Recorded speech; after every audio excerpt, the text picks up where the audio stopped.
rolling. Okay, our next focus is on managing risk in terms of saving, investing, and risk management.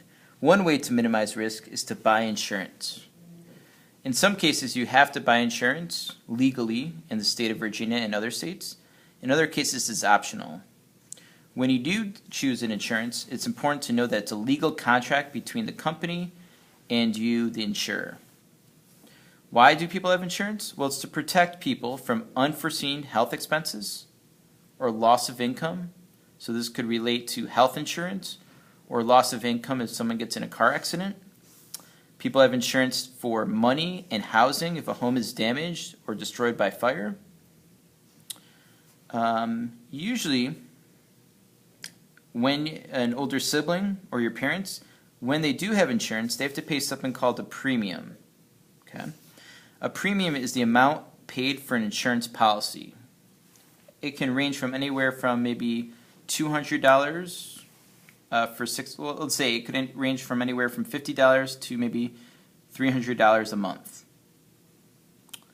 And then if something happens, a policyholder makes a claim. So let's say you hit into a tree by accident, backing up. In that case, you can make a claim to your company, and most likely before they fix the damage, let's say it costs $2,000, you have to pay something called a deductible or a co-payment. In this case, it's the money paid out of pocket before insurance covers the remaining cost.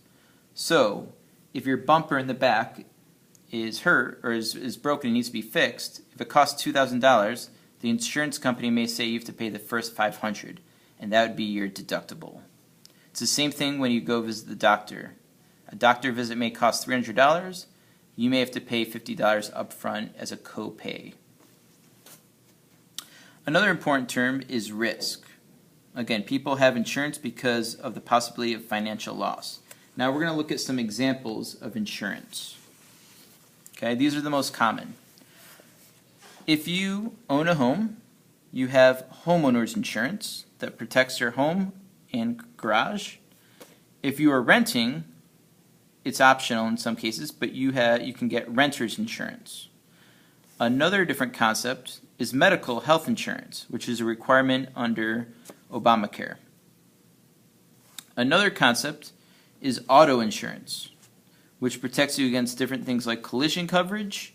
It could protect you if your car breaks down and you need to be towed. Another example of insurance that you may have is phone insurance. This is if it gets lost or stolen or damaged. You may have to pay a small deductible and you get a new phone. If you live in California or other places where floods or earthquakes are more prevalent, in some cases you need to get earthquake insurance in California, where a homeowner with no place to live because of an earthquake. So, because earthquakes are more prevalent there, you may need to get insurance against earthquakes or floods or hurricanes, things like that. And then another insurance is dental insurance to cover basic preventative cleaning and also helps to cover things like braces and any other dental needs. Those are the most common insurance types.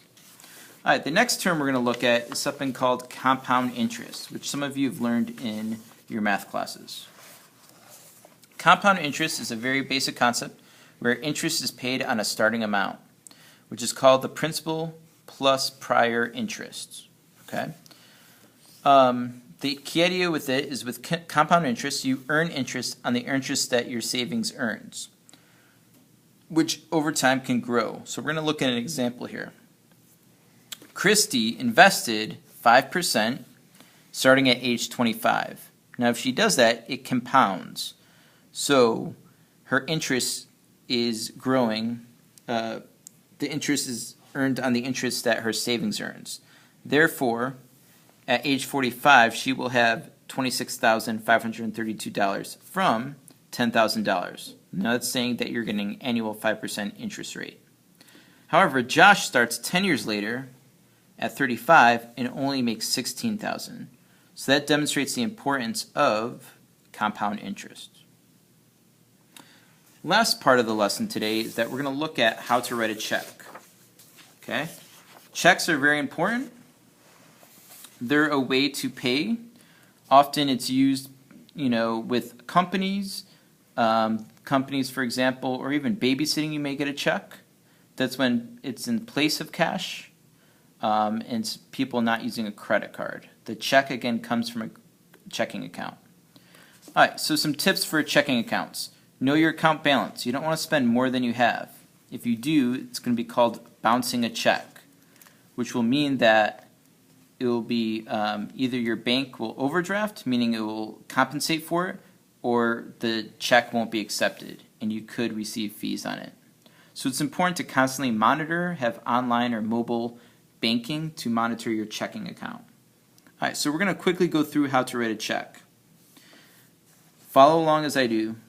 Use a pen when writing a check, to preferably black or blue, which is professional.